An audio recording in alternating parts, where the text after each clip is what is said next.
This is Jaden, and you're listening to Scandal Water, where the tea is hot and the conversation lively. Your hosts, Candy and Ashley, will discuss a peculiar story somehow related to the entertainment industry. This podcast might not change the world, but it just might satisfy your thirst for an intriguing tale. Oh, it's that time of day. Tune in and hear what the ladies say. It's time to bend your ear when the silver screen appears. Stories about the stage and screen and everything in between. So come on and join the fun. The curtain opens in 3, 2, 1. Stories in Scandal Water, it's where you need to be. Stories in Scandal Water, let's pour you a cup of tea. Good afternoon, Ashley. Good afternoon. Did y'all notice that? Yeah, Afternoon. I know, it's not the morning. How about that? We're changing it up. Woo! Craziness. No, but here we are. We are together getting ready to record another episode for our The British Are Coming theme. Yes. I think you guys are really going to like this one because it's a little different than what we normally do. It We're branching out a is. bit. It is. Yeah. Here we go. Ashley, I'll start with this question. What is a memorable cake or baked item that comes to mind for you? What do you mean? A memorable cake or Something baked that item? stands out, like some really fancy cake or some pastry or some concoction that was like just amazing. My mom's German chocolate cake Ooh. is delicious. Okay. It's my favorite kind of cake. She makes this amazing icing. I only get it on my birthday, and it's got coconut, and it's just, I don't even know what's in it, but it is just mwah. And then the other night, you can't tell I love my mom's cooking, she made for us this dessert. It wasn't baked. It was angel food cake and pudding and whipped topping and strawberries and blueberries. And Ooh. I took a bite of that, and I was like, I've been transported directly to heaven. Wow. I am there. I am among the clouds. It was really good. Awesome. Yeah. Okay, two things that come to mind. One was for Camden's graduation, because he graduated from Alabama. There's a bakery that advertises on Facebook all the time. I bet you've seen it because their pictures are always up. And they will do some really fancy creations. And so I got him a cake that actually had like the little elephant. Oh gosh, no, I haven't had anything like that stuff. Represented Alabama. It was like yeah, really yeah. cool. So that's one that I loved. But my friend Ruthie, here's something that makes me laugh. Ruthie's a baker. I have several friends who are great bakers, and she's the one who introduced me to the show Nailed It. She was trying to make a super fancy cake for some event that her son had to bring a baked good to. I don't know. Maybe it was a cake sale or something. I'm not sure. Yeah. But anyway, she had the picture of What it's supposed to what look it was like? supposed to look like no. and what it really turned out to be. And it was so funny because no. it did not go as planned. Yeah. But then she ends up showing me all the Nailed It photos, Yes. and we I've laughed seen those. so Those hard. are so funny. They're hysterical. Love them.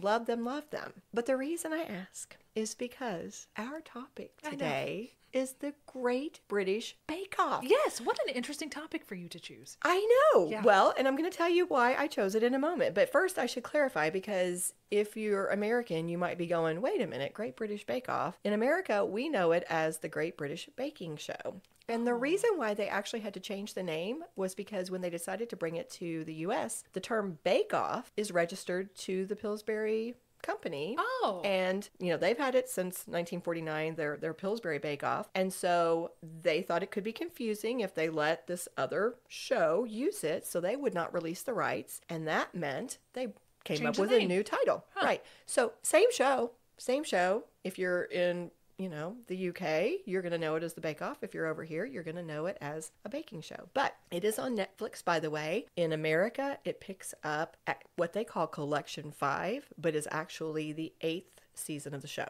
Oh. Okay, so now that we've kind of got that out of the way, Yes. Are you familiar with the show, Ashley? You told me you've seen Snippets of it. I've seen snippets of it, and I know that it exists, and I know that it takes place outside, which I think is really cool. And they have them, or at least I think it takes place outside. It looks like it does, and they have outdoor baking areas. And I watched in preparation for today. I didn't have a lot of time, so I looked up a UK Mojo, the funniest moments from it, and we have talked about this before. My stress when I watch game shows, even in the funniest moments when they were talking about them baking and some of the stuff, I thought, I know a lot of people watch this to relax. I'm not sure I could, because I was like, oh, is she going to drop it when the one character, the one lady was carrying something to the thing? I thought, and then they showed where they messed up and the music and the stress on their faces. I thought, I don't know if I could watch this. Isn't that funny? Yeah. They're really good at creating that sense of urgency and suspense through the things that you've already named, and especially, I think, through the time limits. Those deadlines get you when they're like,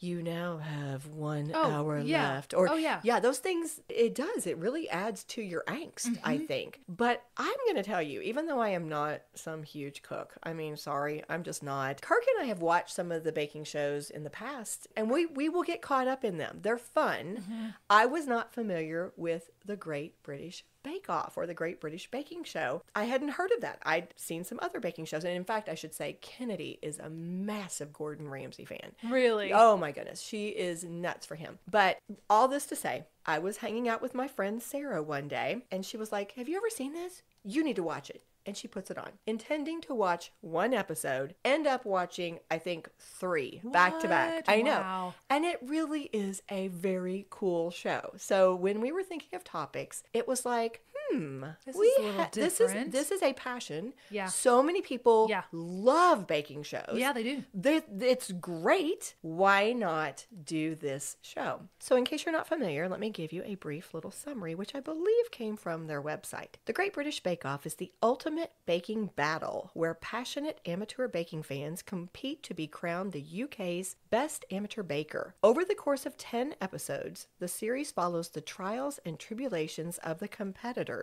young and old, from every background and every corner of Britain as they attempt to prove their baking prowess. Each week, the bakers tackle a different baking skill, which becomes progressively more difficult as the competition unfolds. Now, I thought, since Sarah was the one who introduced this to me, I thought it would be fun to get a few insights from Sarah. Yeah. I asked her to weigh in and share with us briefly, first of all, what is it that she likes so much about this show, but also what makes it different from American cooking shows. Yeah. So here are a few thoughts. I have often wondered if the reason that it's so successful in America is the same as it, was successful when it first started in England. And of course, I can't speak to that, but for me, the Great British Baking Show, I always joke it's kind of a form of video Xanax.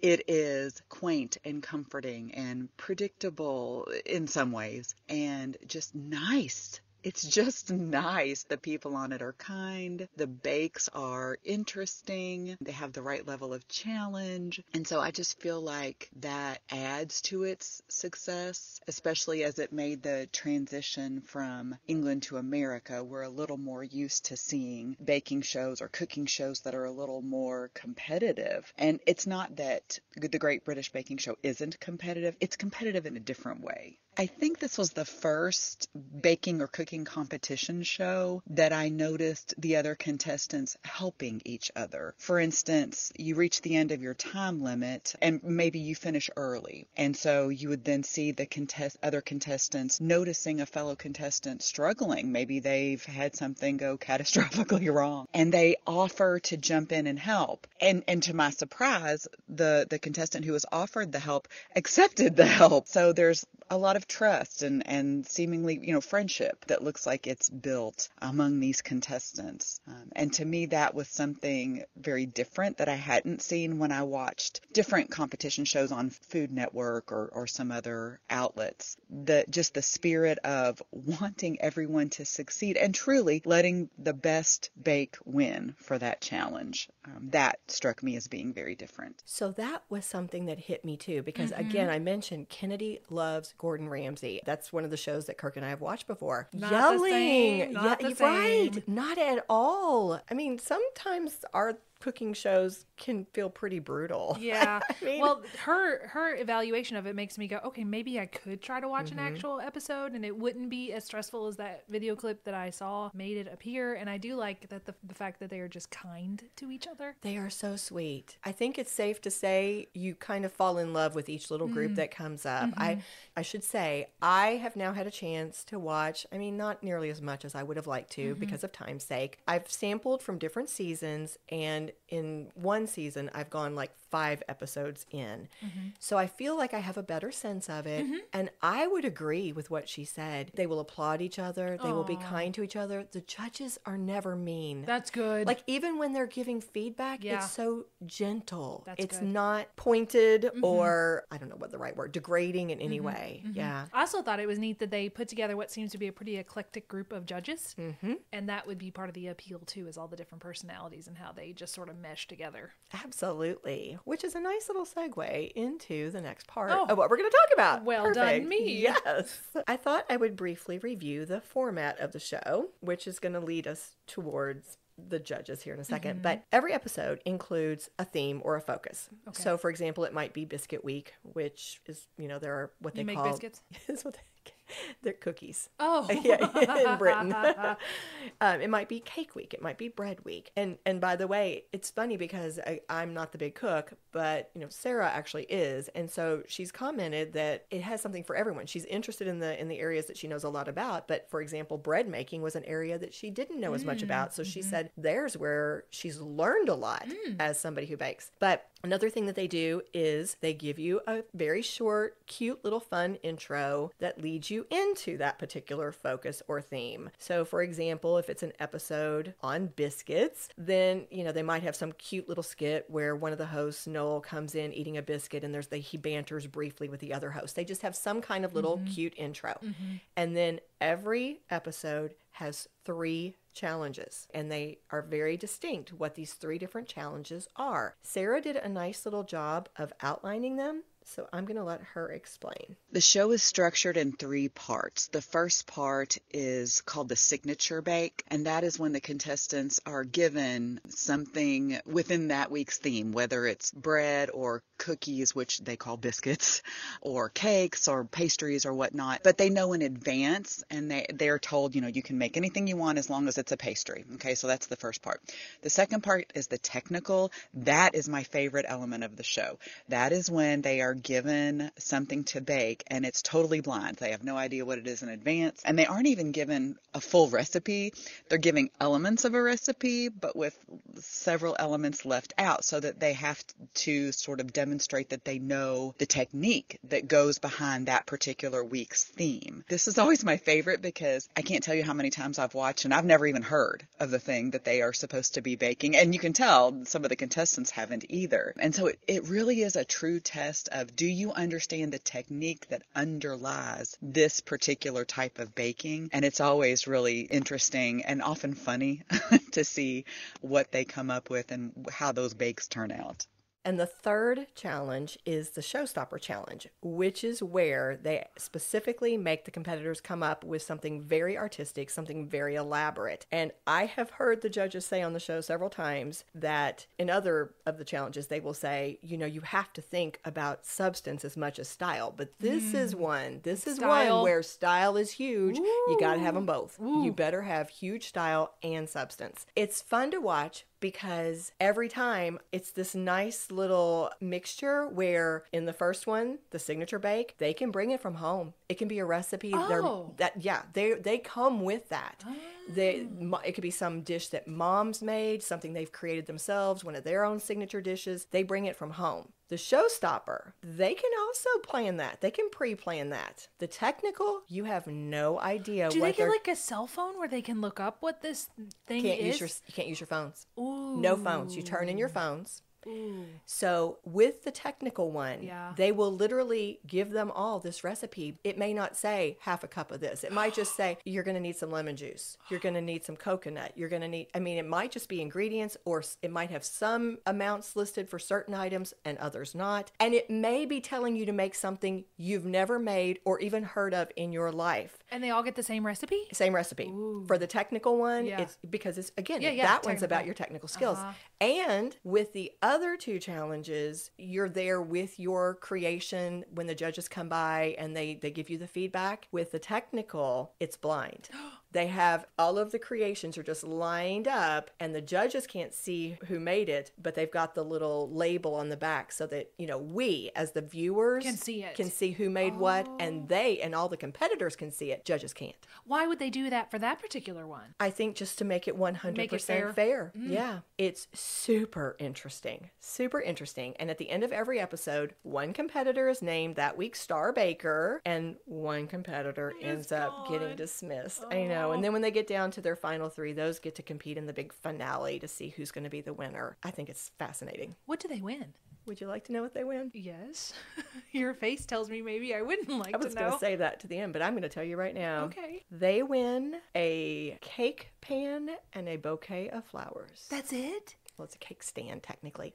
No cash prize. So it's just for bragging rights, really, and just for fun. It's for bragging rights and fun, and it opens so many doors. The publicity. Every single winner has gone on to do great things and Cool. to have so many opportunities. Okay, cool. Yeah, but isn't that interesting? That is. No cash prize. No cash prize. Yes. I thought this whole thing, this whole concept is so fascinating. I love it. Every bit of it. You're going to love this part. It all takes place in a tent. You know that, right? I You saw that. Yeah. Yeah. The setting is so cool. So the tent did not actually appear until season 2. What they do? Just out in the field in the blazing sun? Well, okay. Well, I should say, I did not actually gotten to see season 1. That was back in 2010. Remember, in America, Netflix picks up for us on season 8, and I have not had a chance to dig back into YouTube to see if I could find it. But apparently, back in 2010, when it started, they filmed in various locations around the UK, depending on the theme. So, for example, if that week they were focused on puddings, well, puddings originated in Bakewell, so they would go to some place. That's cool. Yeah, and apparently in the beginning they also did really deep dives. They would do a lot more background and history and all kinds of really interesting information about But then that. they let all that go? They let that go. Yes, I think probably they realized they needed more time to devote to the actual competition itself.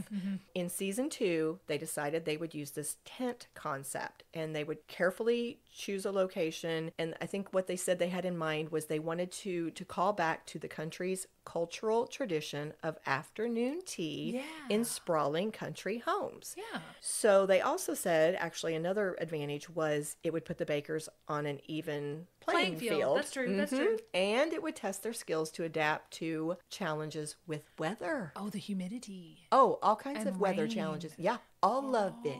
So they'll film if it rains. Well, I guess it rains all the time over there, huh? Yeah, it doesn't matter. And sometimes it will really mess with you because, let's say you really need it to be cold in order to do a good job with this particular element, and that day it's burning hot, But for several years, this season the tent is here in this location. Next season it's there. But they decided, I think it was in season 5, that they were then going to keep it in the same place the whole time. So from season 5 on, it has been placed on the grounds of a historic private country home called Welford Park in Newbury, Berkshire. So the same place. Same place. Okay. Yes. And going back to that idea we just said, a previous winner, the 2013 winner, Frances Quinn was the name, said in an interview to Cosmopolitan that the setting really does add some challenges. Frances Quinn was quoted as saying, the temperature fluctuates. You'd be making a meringue and it would start raining. Meringue. That's the thing I was thinking would probably be very... Oh, yeah. Yeah. And we'd try and make pastry, and it would be 27 degrees Celsius outside. The technical challenges and lack of time and lack of fridge and workspace are the enemy on that show. And then a different competitor said, the floor is poorly sprung, and the ovens can bounce up and down. It is hard to contend with that. Now, I did see a refrigerator, or what I thought was a refrigerator, in one of the clips. Did they add those? I'm sure they have to have some fridges there, but I'm just speculating. I don't didn't know. see that in writing. Yeah.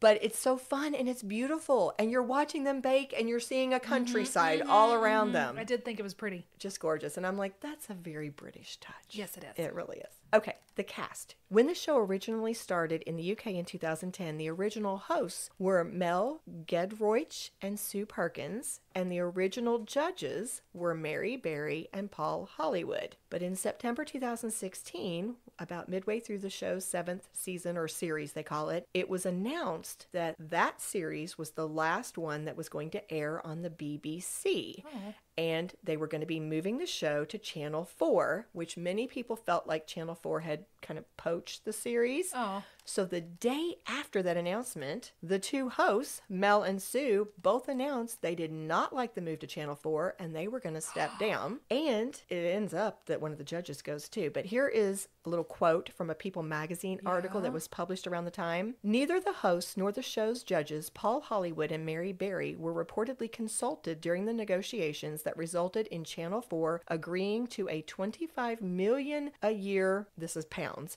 deal to broadcast the show. Quote, the BBC nurtured the show from its infancy and helped give it its distinctive warmth and charm, growing it from an audience of 2 million to nearly 15 million at its peak, Perkins and Gedroych said in their statement. Wow. So they were out, and then Mary Berry was the judge who decided she was going with them. Wow. She is still a very accomplished expert in the baking field, very popular.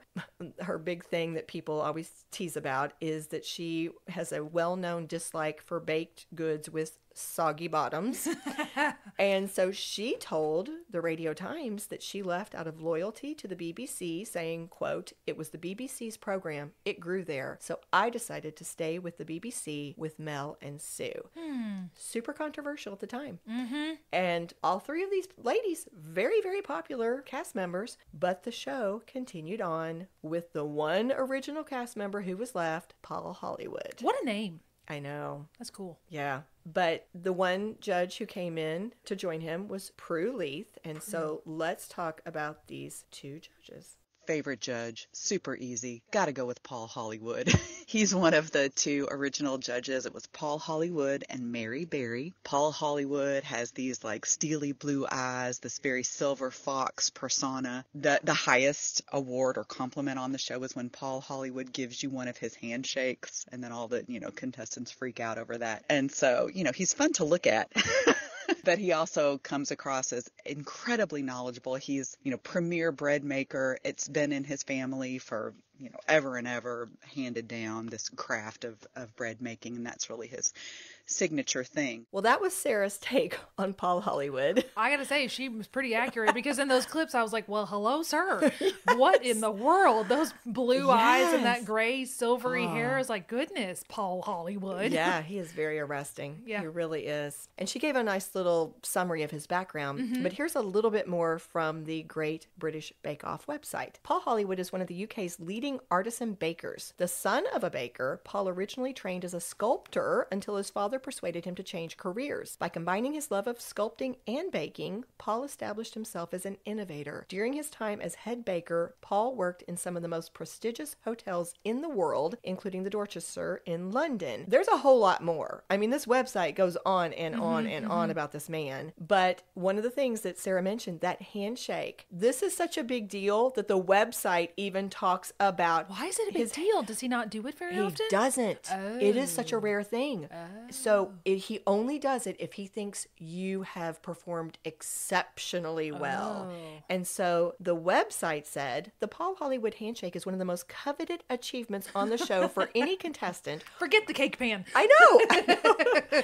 Arguably tied for second with being named Star Baker and only behind being named Bake Off winner. Wow. The first handshake was given out in season 3. It was originally done only during the signature challenge until season 8 when he gave a handshake to two different contestants in the same showstopper challenge. So he went between season 3 and season 8 and didn't handshake anybody? No, he handshaked him, but it was only during the signature challenge, and it was, he broke out of that apparently. Okay. Yes, and actually gave showstopper challenge handshakes. But it said he even continued the tradition into season 11 when handshakes in general society began to wane with the onset of COVID-19. Right. And so even though all these other health and safety protocols were in place, they still Maybe it was a did the gloved handshake. But so that's Paul. According to the website, Prue Leith, who is still there, she is one of the country's foremost culinary experts, and her distinguished career has seen her as a restaurateur, caterer, food teacher, food writer, novelist, television cook, and even a radio cook on the Today program. With really cool spiky hair. Yes. I saw her hair. I was like, what fun. You just like them both so much. They're so warm. And, yeah. But she has also a background in judging cooking shows, even prior to this particular one. Mm-hmm. And the website says she founded a cooking school and is involved with a number of charities, all kinds of things. So these are their two judges. Still to this day. And here's a cool note. They said, unlike what reportedly happens in a lot of other reality shows, the Great British Bake Off, they are 100% true to their judging. There is nothing rigged or manipulated. The producers have no say. They claim that 100% it comes down to the judges evaluating the quality of the work, and it is only that week. They don't think about weeks past. They are like right in this moment. In the moment. How did these people perform right now? And whatever they say goes. It doesn't matter if it's good television or not. So let's quickly talk about the hosts, and then we will take our little break before we come back. The two hosts, Noel Fielding is now one of the two. By the way, over the years, they have changed several hosts. Okay. We mentioned the two that left in the beginning. Mm-hmm. There have been a few others in between. Okay. But these are the current. Okay. Noel is a comedy writer and a performer. He's an accomplished stand-up comedian who has performed shows all over the world. And he's also the founder of the band Loose Tapestries. Is he the one with the dark hair? Yes. Okay. And I like him. Okay, cool. He is I think he's quirky and funny and just so likable, so warm. And then the other one is Allison Hammond. She first entered the tent, as they say, in 2020 when she was a celebrity baker on the show, the Great Stand Up to Cancer Bake Off, which this show runs. And then apparently she has a strong presence on TV in Great Britain. She's been on different things such as This Morning, that's one of the shows, and lots of TV gigs. She's been a host, a judge, an entertainer. So also very likable. Yes. So let's pause there. And when we come back, we'll talk a little bit more about things such as how do you get on this show? Oh, yes. We love including listener voices in our episodes, and we're always looking for more. So tell us, where do you sip your scandal water? Do you catch up on the tea while folding your laundry, sitting at your work desk, working out at the gym? Let us know by sending in your shout out, telling us your first name, your hometown, and where you are or what you're doing when you listen to Scandal Water. And you just might hear a voice you recognize starting one of our upcoming episodes. Email your audio clip to scandalwaterpodcast@gmail.com. The voice memo app on your phone will work just fine. Cheers! All right, we are back. So, Ashley, should you or I ever decide that we want to I'm get gonna on become this, a great Yeah, baker? we're going to go for this because of our great baking skills. Here's Yeah. here's what we would need to do. All right. Okay. First, become a great baker. First, like spend the next 10 years actually baking. Wait, first actually bake. Oh, okay. On the road to becoming a great baker. But let's pretend that that's already happened. Okay, yes. All right, here you go. We would apply, which is an incredibly arduous task. I bet. Depending on the source, approximately 12 to 16,000 contestants apply. Well, yeah. Some said, different sources, different answers, but they all agree that the application is super long. So because they're looking for personalities is what they're looking for. Yeah, they have a lot of things they're trying to find. So once you've filled out this huge long application, they do like their initial screening, and then they schedule a bunch of people for phone interviews. I want to hear your impressed. personality. Well, but I'm impressed by the time and the manpower that must go into just this screening. So if you make it past the phone interview, approximately 300 or 400 people do. Now you are in the first round of auditions, and you have to bring with you 2 bakes. Okay. They do a screen test, and you have an interview with a producer. If you get through that, which now we have about 50 or 60 people who make it through that, you are now scheduled for a second audition, and it says this time it's in front of the judges. The real judges. It reads as though it's the okay. real judges. Okay. And it says you are given a timed technical challenge to see if you can talk and bake at the same time. It's a chemistry read is what it is. is. They're Yeah. trying to see, do you have chemistry Yeah. with these judges? Are you going to be entertaining to watch? Do you have the personality for this? It's like casting a movie. Yeah, You just happen sure. to be baking. For sure. And you're right on it, because we have a quote coming up that speaks directly to what you just said. But let me just finish this last thought. The final step is an interview with a show psychologist who considers each person's potential ability to handle the stress of this situation. I would not make it. So you I have would- to get through that too. Yeah, I would bank out at that one. Yeah, Make well, I it through mean, there, and they're like, she can't handle this stress. Get out. But to your point, here's a quote from one of the producers. The baking is 100% the most important thing, not personality. Oh. You can have brilliant characters, but if they're going to go out in the first round, there's no point. Right. Part of the charm of Bake Off is that they're real people Yeah. from all over the country. It's such a lovely atmosphere here, and we fiercely protect that. Your point is still valid. Yeah. They want real people. Yeah. They want to represent the common, everyday Authentic. person, authentic baker who's come in. So yes, sure, baking is 100% the most important thing, but if you can't talk, if you can't express yourself well, you're not going to make it. You're not. They generally end up with 12 bakers, although one season they actually started out with 13. A baker's dozen. Nice.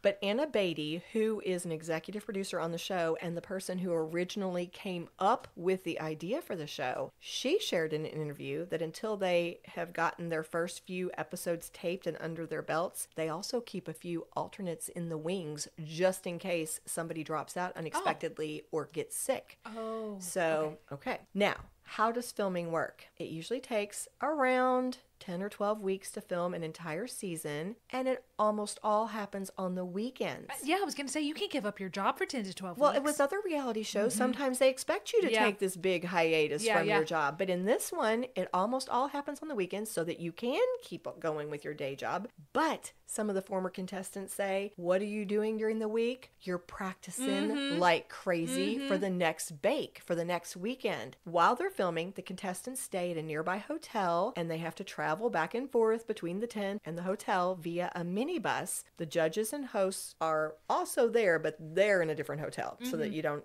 run into each other. Oh, yeah, and influence. Right. Yeah. No interactions. The contestants have to wear and probably the hosts and judges too, I'm guessing. Yeah. But you have to wear the same clothes all weekend, although the contestants are allowed to change aprons because they get really, really dirty. But they say they do this for continuity purposes and also to make it easier for viewers to keep track of who's who. That makes Right. sense. That makes Yeah. sense. And one of the former winners says that sometimes that whole setup, sharing your transportation in a hotel with the other contestants, even though you love them, can get awkward. He said, it's actually all quite stressful. It was like going towards an exam. And then on the way back, some people had done really well in the exam and some people hadn't done so well. And it was the next day when you know someone is going home. It was tricky trying to deal with everyone's different emotions. Yeah. So Probably the way there is not as hard as the way home, or the way back when they've gotten judged and oh, I did a great job, but my new friend over here got a terrible review. yeah, and I mean, or if I got terrible feedback, I'm wanting to sit and cry in the Yeah. back of the bus, Yeah. You're Yeah. feeling terrible. But if you ask the question, what is it like to be a contestant? The short answer would be really stressful. The plus side is that all your challenges pretty much in advance, except for the technicals. As soon as you're cast on the show, you know that you are going to be doing, here are all the themes. And if you make it the whole 10 to 12 weeks, here's what you're going to have to do. Yep. Ah. In fact, they give you 4 weeks and they say, give us every recipe you plan to use for your signatures and your showstoppers. And you also tell them every ingredient you need. Wow. Yeah, because the show is going to pay for all the ingredients. And you can go for exotic, you can go for because you're trying to make everything stand out. Sure. You can ask for crazy stuff. They're going to get it for you.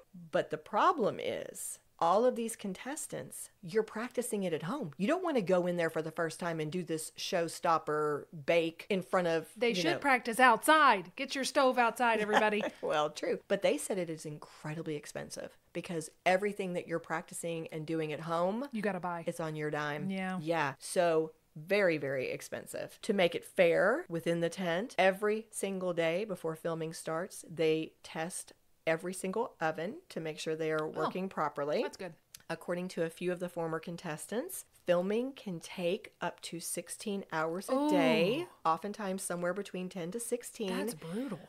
Yeah. And one of the big things that they spend a lot of time doing is capturing what they refer to as their beauty shots, which is where they try to get these great, shots, close-ups, whatever, of the cakes or the contestants or the judges. Mm-hmm. It's also super crowded. In addition to the cast. You got the crew. And yes, they said it can be up to 100 people in that tent, but usually about 50 people working behind the scenes, and they are capturing every tiny second. I wonder how many cameras they have going. Oh, no telling. No telling. Because they have so many rules. I literally found an article that said every rule that the contestants must abide by, and I did not obviously put all that in here, but a couple of them I did mention. Here's one of them now. Every time a contestant puts something in or takes something out of the oven, they have to notify. They have to alert somebody so that it can be captured. Mm-hmm. Every single time you want to open it or close it, you have to do that. They also have to be interviewed nonstop throughout the bakes. It can be up to maybe 8 interviews in a day. Wow. Would be a common number, I think, because they need so much footage in order to be able to flesh out a complete episode. They're constantly in your face. Mm-hmm. One of the contestants says, you try not to react when you see something has gone wrong, because as soon as you show that you're distressed, they're going to be in the episode. Yeah, right. They're flying at you. They are right there on top of you. Flies and honey. Yeah. As for the food, this is very kind. The people who work on the show make sure to capture a little taste of everything that the contestants create, so that when you finish, you're able to taste all 3 of the things you created. Mm-hmm. But you can also compare it to what everybody else came up with. Nice. And then anything that's left over is fair game for the crew and the production team. And they said that it goes so fast. I bet. Some of the cameramen have forks in their back pockets. No lie. No lie. They're fighting over some of this stuff. Yeah. So really cute. A little fun fact. They have an illustrator named Tom Hovey who has been working on the show since season 1. And if you watch a show, you're going to see that every time they tell you this contestant is going to try to create this for the signature bake or for the showstopper, there's this beautiful illustration. He does them? He does every single one of them. And he also does them for a lot of the show's spin-off shows, such as Junior Bake Off. So it is estimated that he has created well over 3,000 drawings. Wow. I know. Armchair psychologist. That's it, Ashley. Oh, that's it. That's amazing. I have brought you to the end of our episode on the Great British Bake Off, or in America, the Great British Baking Show. And I think it's time for our armchair. We will sit in our armchair with our little cake. We'll eat it with some tea. You're going to like this armchair. Oh my. Okay. What is it? Well, realizing that you probably hadn't, you had told me you hadn't seen this before. And so I was like, okay, what would be a fun armchair question? Something interesting that we could talk about a little bit. I decided that I would show you one of the challenges that came up on a recent episode I watched, which was to create an illusion cake. Do you know what an illusion cake is? A cake that looks not like what it is? Yes. I mean, absolutely. This is an example of an illusion cake. You can see that this fella, who I think was named Star Baker for this particular episode that I saw, it looks like a BLT sandwich and a loaf of bread. Right. But it's cake. And the flavors are, I don't remember exactly what it was, but it could be lemon cake for all I know. Really? It has Looks like angel food. Yeah, it has no connection. Oh, he had a little spray gun type thing that he used to spray his creation. Like, they come in with some equipment. Is this that's one of the ones fancy. he knew that he was going to make, or was this the technical? Oh, yes. He knew he was making this. And another example from that same episode, one woman created something that was round and looked like a watermelon. And it really looked like a watermelon. And when you sliced it, it was red inside. Red velvet cake, maybe? It was a red sponge cake. And then she had used bits of chocolate, little like chocolate drops for the seeds. Oh, that's so they have no connection. The taste and what you're looking at and what it tastes like, no connection at all. But they are fascinating. Fascinating. I have a different picture she's looking at, so I'm just going to go ahead and tell her. That's a showstopper. It looks like a lion, but that's actually bread. So that's not an illusion cake. Okay. But that's another example of something fancy they do on the show. Okay. So I thought, wouldn't it be fun? Let's just since we can't bake, Right. but we can create. Yeah, We're yeah. imaginative. What would be a fun illusion cake that the two of us could create, assuming we had any skills? Firstly, okay. Well, what would you like it to be? Are we going with our theme of like tea again? Should we go with like a teapot, or should we just like branch out? You know, it could be something with film. It could be like the tragedy and comedy masks, or we could do a book. Mm-hmm. What if it was a book? We're like in the library, so we could do something that looked like a book on the outside, but when you cut into it, it is chocolate cake. Oh, chocolate cake would be fun because we both like chocolate cake. We do like chocolate cake. And then the spine, the white pages, is actually vanilla white icing or something like that. Okay. And then we use licorice for the lines and the pages. This is why we're not on the show. It sounds like a terrible cake. They actually did. One fella on the same episode, he went with books, but he had a whole stack of the books. Yeah, we could do a and stack. They were slanted. We could for sure. Totally. We could do more than a book. Do that. Yeah, we could do that. Mm-hmm. We're not. You're not better than us. That's right. You're not. Okay, let's come up with our second option. Okay. So if we didn't go with the books, you got a film reel. What would you make it look? How could you make it look like a film reel? Okay, so that's a gray cylinder. Okay, which is not very attractive. We're not even imaginative enough. What if it looked like a screen theater? Like what if it looked like a screen with the little red curtains? Red curtains. Well, the red curtains could be again would that be the red velvet cake because it's red and the screen? But if you really want to be tricky, see, you don't follow it. Like it might be red on the outside, but you bite into it and it's actually something else. It's like garlic bread. No. No, it has to taste good. Garlic bread tastes good. It's spaghetti and garlic carrot bread. Cake. Carrot cake. It's that's pretty good. Yeah, carrot cake is pretty good. So maybe it's carrot cake. Okay. We're not very good at this. No. All right. We'll just go with the red. All right. So red velvet. Red velvet for the drapes, and then the white screen. Mm-hmm. What would go well with red velvet? Cream cheese. Philadelphia cream cheese. Okay. This is the worst cake ever made. It might be. All right. So what we have decided is we will never be on this. Of ever. We will never ever be on this show. Anybody who's competing, you are safe from us. Safe. Yeah. No competition here. Okay. Well, I think that brings us to a close. Mercifully so. Yes.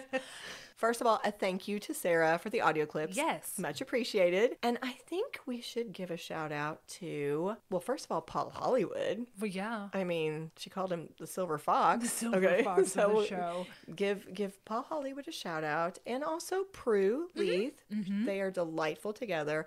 And the other two, the two hosts, Noel and Allison, they do such a wonderful job. So cheers to you guys. Cheers.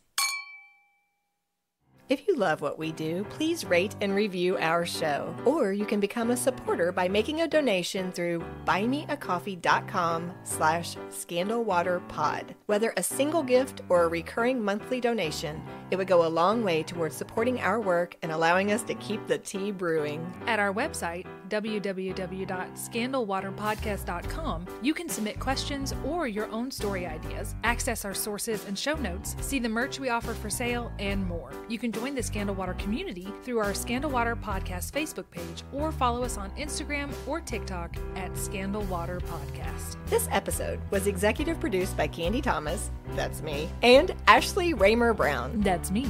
It was researched and written by Candy Thomas and edited by Ashley Raymer Brown. A special thank you to Josh Martin, who wrote, composed, and performed the Scandal Water theme and other music. Matt C. Adams, who created the artwork, and Joshua Reith, who designed our website and provides ongoing technical support. As a reminder, this podcast is purely for entertainment purposes. The thoughts and opinions of the hosts during each episode of Scandal Water are their own and do not reflect the opinions of any future guests, advertisers, or clearly professional psychologists.